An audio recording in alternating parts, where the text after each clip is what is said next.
semuanya. Assalamualaikum warahmatullahi wabarakatuh. Waalaikumsalam.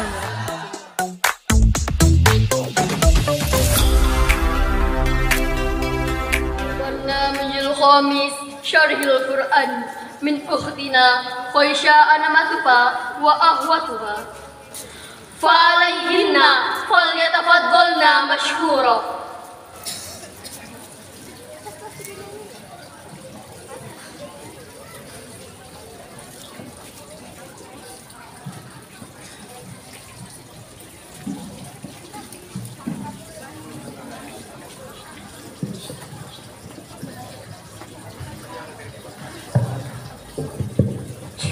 Cek.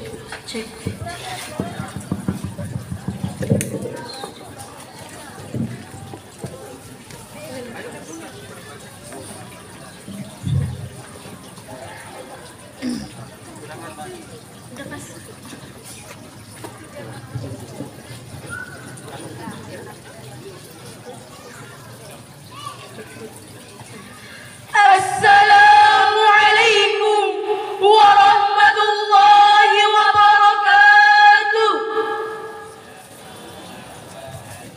Alhamdulillahi wahdah wassalatu wassalamu ala man la nabiyya ba'dah. Allahumma salli ala sayyidina Muhammad wa ala alihi wa sahbihi wa mawalah wa la hawla wa la quwwata illa billah. Amma ba'd. Kepala madrasah yang bijaksana beserta para hadirin yang berbahagia. Dalam dunia yang demikian luas dengan jarak antar negara yang amat berjauhan tidaklah menjadi penghalang bagi kita untuk mengetahui apa yang sedang terjadi di belahan negara lain. Mengapa demikian hadirin? Karena tersedianya alat elektronik digital saat ini yang mempercepat arus informasi dan komunikasi dalam hitungan detik. Tapi hadirin, perlu kita catat bahwa kecanggihan alat komunikasi itu bisa membawa dampak positif di samping dampak negatif. Contoh yang paling aktual adalah realitas hoax melalui media sosial yang memancing konflik di antara kita. Oleh karena itu, pada kesempatan yang penuh ukhuwah ini, izinkanlah kami menyampaikan syarah Al-Quran dengan judul Pandangan Al-Quran terhadap Realitas Hoax. Sebagai rujukan, marilah kita dengarkan firman Allah dalam Al-Quran surat An-Nur ayat 15 sebagai berikut. A'udzu billahi minasy syaithanir rajim.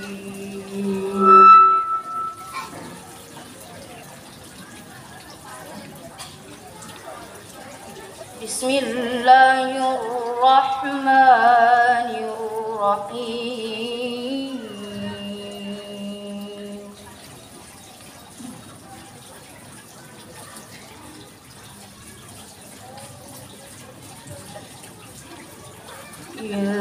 Talaqawnahu bi'alsinatikum wa taquluna biafwahikum ma laysa lakum bihi ilm.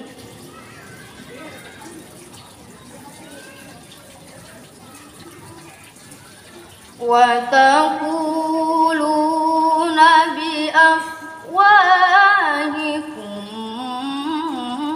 ma laysa lakum bihi ilmin wa tahsabunahu hayyinan wa huwa 'indallahi 'azim. Hamba berlindung di bawah kuasa-Mu ya Allah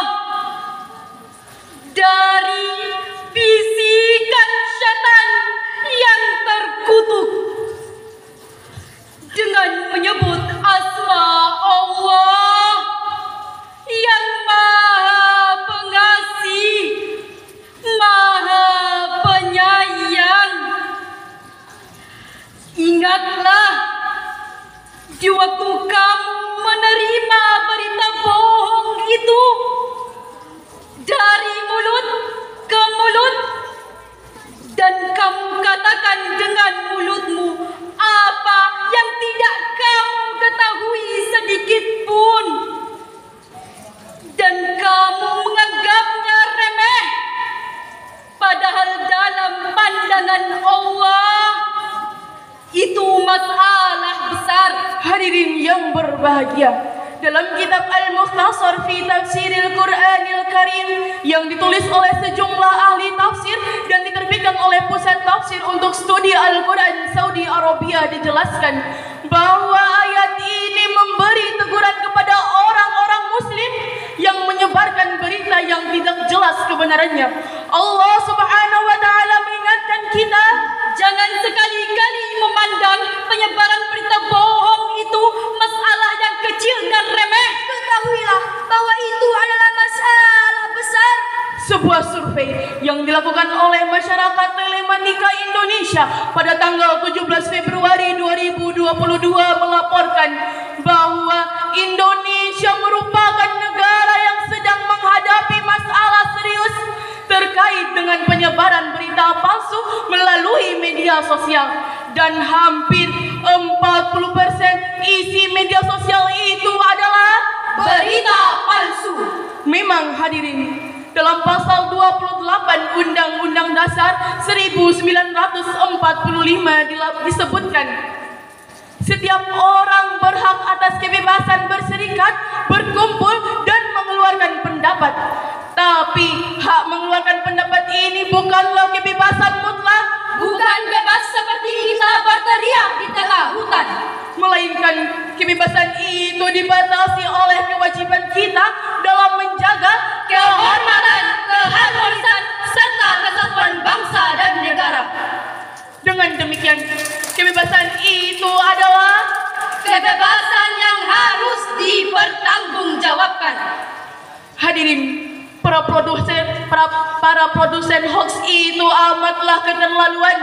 Pada saat menjelang pemilihan umum yang lalu, ukhuwah antar umat beragama dan juga intern umat Islam tercabik-cabik akibat goresan hoax. Disintegrasi bangsa dalam ancaman besar. Tidak hanya itu hadirin, tiga-tiganya pada saat kita berduka akibat meninggalnya para dokter, tenaga medis, serta masyarakat umum akibat COVID-19, mereka tega memproduksi hoax.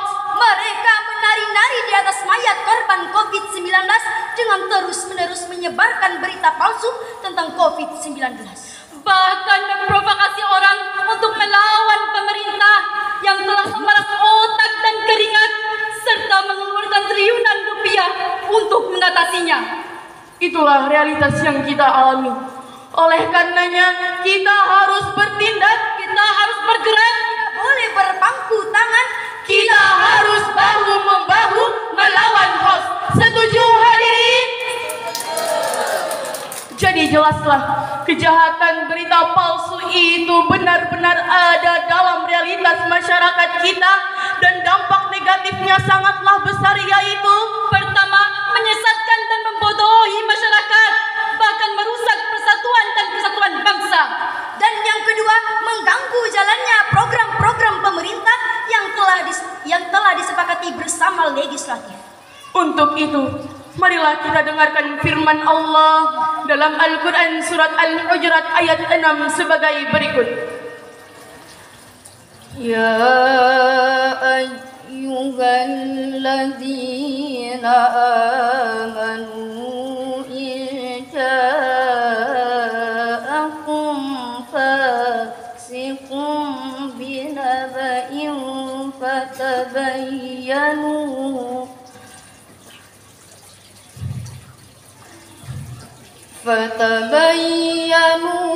فتبينوا أن تصيبوا قوما بجهالة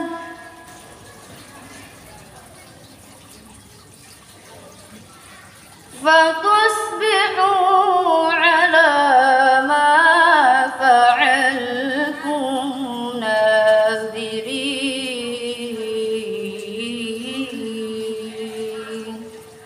صدق الله العظيم. Wahai orang-orang yang beriman, jika datang kepadamu orang fasik membawa suatu berita, maka periksalah dengan teliti agar kamu tidak menimpakan suatu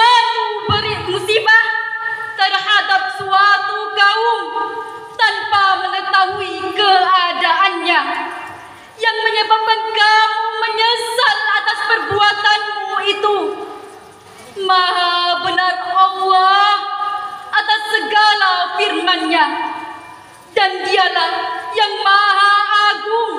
Hadirin rahimakumullah, dalam tafsir Al-Azhar karya Profesor Hamka dijelaskan bahwa turunnya surat Al-Hujurat ayat 6 ini berkenaan dengan kisah Bani Mustalib. Mereka dituduh berencana ingin membunuh Al-Walid, utusan Nabi, untuk menarik sangkaan mereka. Padahal hadirin, berdasarkan laporan sebenarnya, Bani Mustalib justru datang berduyun-duyun menyambut kedatangan Al-Walid untuk membayar zakat. Maka kata fasik dalam ayat ini artinya Berbohong atau banyak melakukan dosa. berdasarkan ayat ini, ada beberapa hal yang harus kita lakukan. Di antaranya, kita tidak boleh menelan mentah-mentah suatu informasi yang diragukan kejujurannya. Kita harus melakukan check and recheck, Yakni memeriksa berkali-kali agar tidak terjadi konflik. Rasulullah sallallahu alaihi wasallam bersabda, Iyakum wal kadhib, fa innal kadhiba ya'ti ilal fujur, wa innal fujura ya'ti ilan nar. Jauhilah kebohongan, sebab kebohongan akan menggiring kepada keburukan, dan keburukan akan menggiring kepada neraka. Hadis riwayat Bukhari dan Muslim.